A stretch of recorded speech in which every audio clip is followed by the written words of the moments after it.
de la difficulté de vivre au quotidien avec une fibromyalgie atteinte de fibromyalgie depuis plusieurs années. La chanteuse Lady Gaga est forcée de prendre un peu de repos en pleine tournée. Pour chaque patient diagnostiqué, le médecin traitant met en place un traitement spécifique et en assure le suivi. Ce dernier combine généralement des médicaments avec une thérapie non médicamenteuse pour soulager la douleur chronique et la fatigue intense. C'est une annonce qui a déçu beaucoup de fans européens.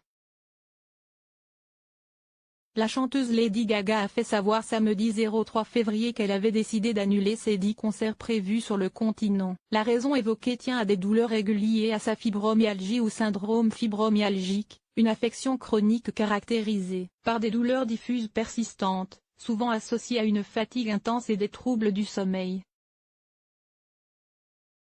Sur Twitter, la pop-star a publié un communiqué dans lequel elle se dit effondrée mais explique avoir choisi de suivre les conseils de son équipe médicale.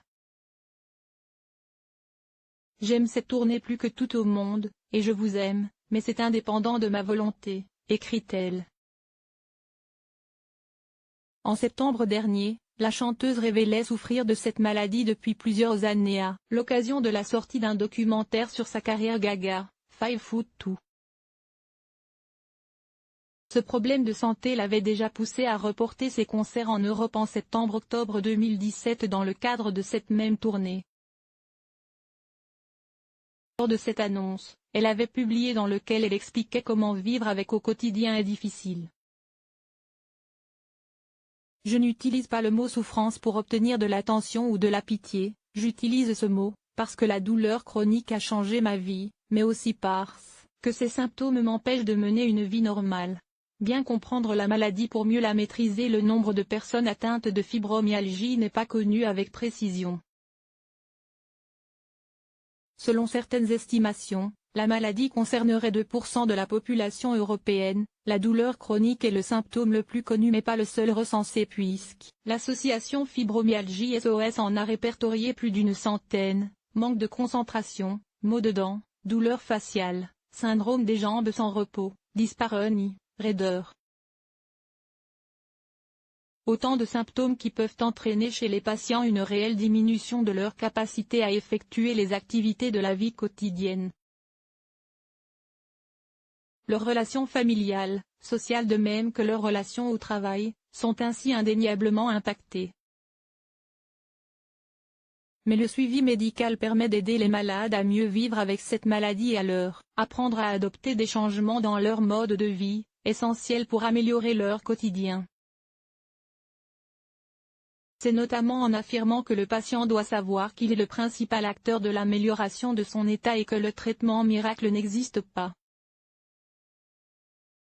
Il peut retrouver son autonomie grâce à une prise en charge personnelle, incluant des traitements médicamenteux et une réadaptation physique adéquate.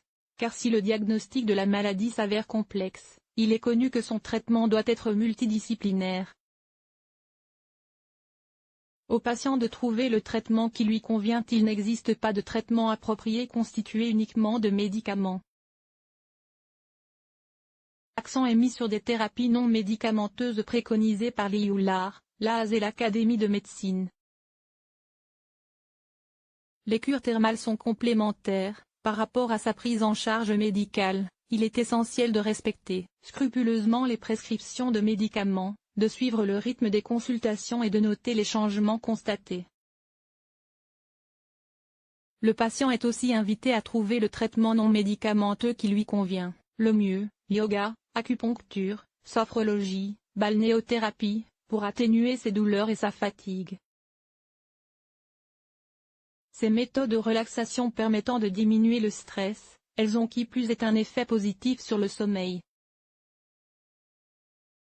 La personne atteinte doit essayer de les mettre en pratique chaque jour pour en ressentir les bienfaits. Pour favoriser l'endormissement, par exemple, affirme l'assurance maladie.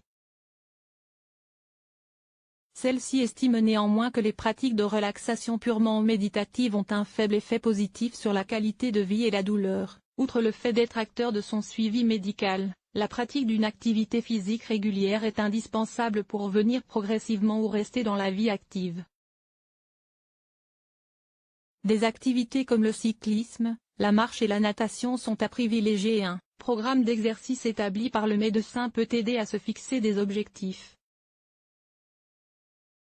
Si toutes ces méthodes sont d'une grande aide, reste que la fibromyalgie ne figure pas parmi les 30 affections longue durée, recensées officiellement, comme le diabète, la mucoviscidose ou l'hypertension artérielle sévère.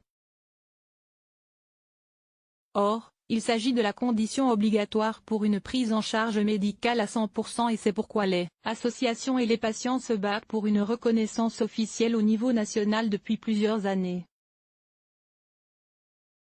European League Against Rheumatism